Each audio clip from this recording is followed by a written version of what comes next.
Assalamualaikum warahmatullahi wabarakatuh. I am Dini, and good morning, good afternoon, and good night, everyone.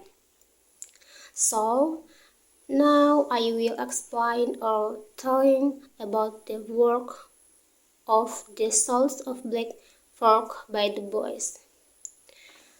So, W.E. Du Bois, the Souls of Black Folk 1903 is a seminal work in African American literature and American classics.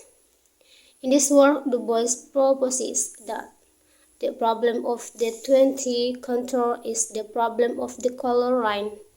His concepts of life behind the veil of race and the resulting double consequences. This sense of always looking at one's self through the eyes of others have become touchstones for thinking about race in America. In addition to this enduring concept, source of awards as an assessment of the progress of the race, the obstacles to the progress, and the possibilities for future progress as the nation entered the 20th century.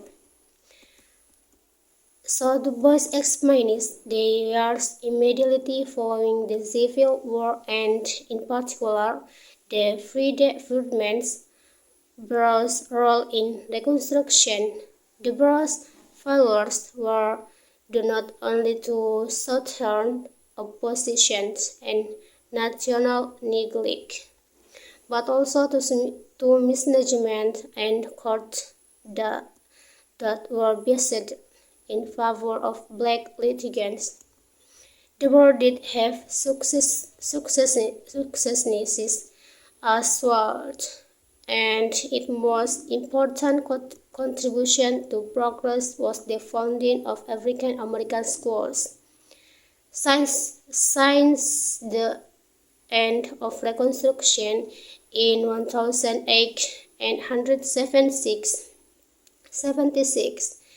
Du Bois claims that the most significant event in African American history has been the rise of the educator, Booker T. Washington, to the role of spokesman for the race. Du Bois argues that Washington's approach to race relations is counterproductive to the long-term progress of the race.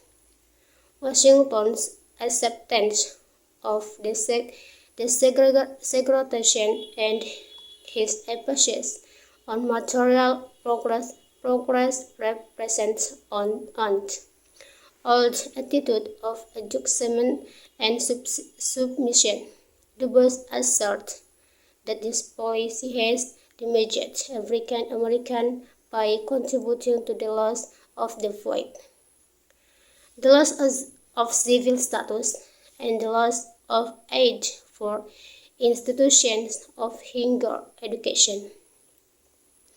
Du Bois insists that the right to vote, civil equality, and the education of youth according to ability are essential for African American progress. And the next, so Du Bois relates his experience as a scholar teacher in rural Tennessee, and then he turned his attention to a critique of African materialism in the recent city of Atlanta, where the single-minded attention to gaining wealth threatens to replace all other considerations in terms of education. African Americans should not be taught merely to earn money. Rather, Du Bois argues there should be a blend between the standards of lower training and the standard of human culture and lofty ideals of life. In effect, The African American College South trained the talent tent, who can in turn contribute to lower education and also aid as lessons in improving race relations. So Du Bois returned to an examination of rural African American life with a presentation of Dog Country, Georgia, Georgia as representative of life in the southern Black Belt. He presents the history and current conditions of the country. Cotton is still the lifeblood of the Black Belt economy, and the African Americans are enjoying an economic success. Du Bois describes the legal system and non-farming system as only slightly reformed from slavery. His He also examines African American religions from its origins in African society. Through its development in slavery to the formation of the Baptist and Methodist cultures. He argues that the study of Negro religion is not only a vital part of the history of the Negro in America, but no uninteresting part of African history. He goes on to examine the impact of slavery on morality. And in the last chapter of his book, Du Bois concentrates on how racial prejudice impact individuals. He mourns the loss of his baby son, but he wonders if his son is not better off dead than growing up in a world dominated by the color line. Du Bois relates the story of Alexander Crummell, who struggled against prejudice in his attempts to become an episcopal priest.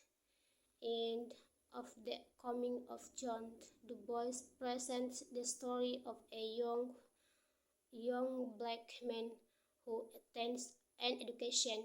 John's new knowledge, however, places him at odds with a southern community, and he is destroyed by racism.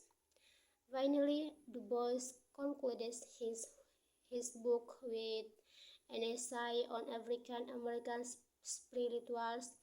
The songs have development from their African origins into powerful expressions of the sorrow, pain, and exile that characterize the African American experience. For Du Bois, the songs excite, not simple as the South African music, but as the most beautiful expressions of human experience born beside the seas. Okay, so that was the work of historian a historian, namely Du Bois. Thank you. Wassalamualaikum warahmatullahi wabarakatuh.